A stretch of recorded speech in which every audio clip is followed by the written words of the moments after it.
Hello, আশা করি সবাই ভালো আছেন। কথা বলবো রায়হান রাফি পরিচালিত সিনেমা অমীমাংসিত নিয়ে, যেটি দীর্ঘদিন বিভিন্ন জটিলতা পেরিয়ে অবশেষে রিলিজ হলো। আর এই সিনেমা রিলিজ হওয়ার যে দেরি হওয়ার কারণ, সেটা কিন্তু আমরা সবাই জানি যে সাংবাদিক সাগর রুনি হত্যাকাণ্ডের যে রহস্য, সেটা থেকে অনুপ্রাণিত হয়ে তৈরি করা হয়েছে এই সিনেমা, যার নাম অমীমাংসিত।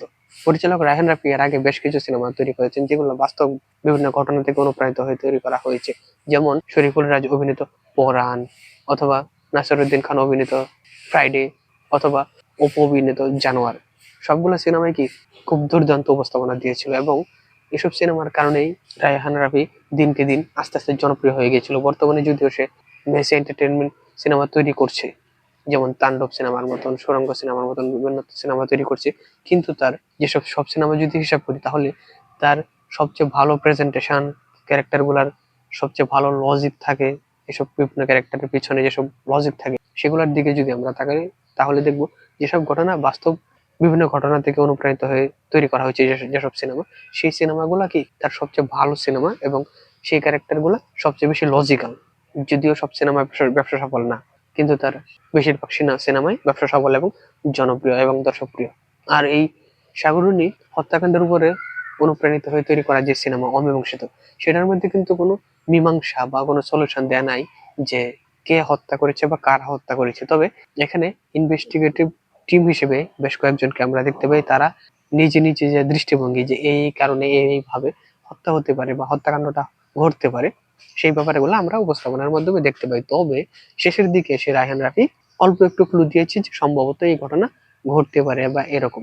যেমন আমি শুরুতে বলি যে এই সিনেমার প্লটটা তো আমরা সবাই ইতিমধ্যে জানি, যে সাগররুনি হত্যাকাণ্ড থেকে অনুপ্রাণিত। এখানে সেই সাগররুনির যে প্রতিরূপ, সেই প্রতিরূপে অভিনয় করেছেন ইমতিয়াজ বর্ষণ এবং তানজিকা আমিন, যারা সাংবাদিক দম্পতি, এবং তাদের যে হত্যাকাণ্ডটা, সেটা এখানে দেখানো হয়েছে বিভিন্ন অ্যাঙ্গেলে। যেমন হচ্ছে যারা ইনভেস্টিগেটিভ অফিসার, তাদের কেউ বলছে যে এটা হয়তোবা যারা চুরি করে তাদের দ্বারা হতে পারে, অথবা অন্যজন বলছে যে এটা কোনো পরকীয়ার দ্বারা সংঘটিত হত্যাকাণ্ড হতে পারে।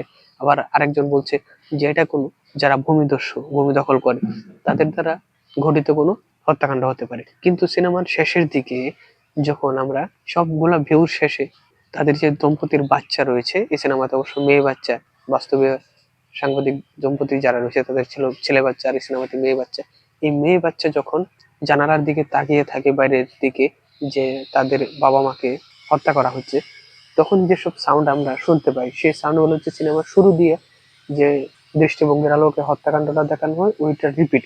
যেমন এখানে আমরা শুরুতেই দেখি যে একজন পলিটিশিয়ান, যে প্রভাবশালী, এখানে পলিটিশিয়ান অভিনয় করেছেন শহীদুল ইসলাম সাচ্চু, তার দুইজন লোক রাতের বেলা এসে এই সাংবাদিক দম্পতিকে হত্যা করে।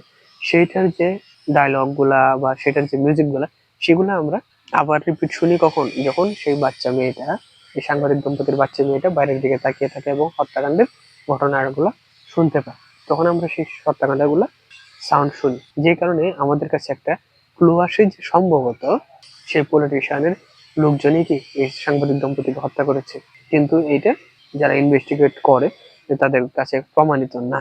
এবং এই সিনেমাতে কিন্তু শেষ পর্যন্ত পরিচালক সরাসরি কোনো সলিউশন দেয় নাই, বা সরাসরি কাউকে বলেন নাই যে অমুক লোকই হত্যা করতে পারে, অথবা পলিটিশিয়ানের কথা যেটা ক্লু হিসেবে দেখিয়েছি আমি বলছি, সেটাও কিন্তু কোনো রেজাল্ট না যে তারাই খুন করেছে বা তারাই ধরা পড়েছে, কারণ কোনো প্রমাণ এগুলোর মধ্যে নাই।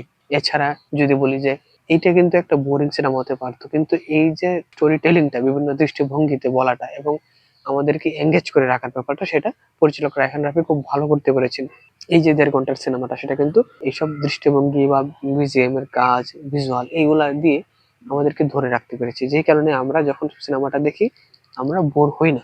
এবং তানজিকা আমিন এবং ইমতিয়াজ বর্ষণ, তারা তাদের জায়গা থেকে সর্বোচ্চটা দিয়েছেন অভিনয়ের মাধ্যমে, অভিনয়ের জন্য।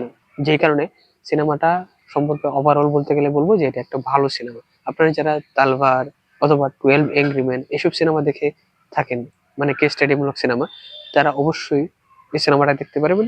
এটা বাংলাদেশি যেসব সিনেমা রয়েছে কেস স্টাডি নিয়ে, সেগুলোর মধ্যে অন্যতম একটা সিনেমা।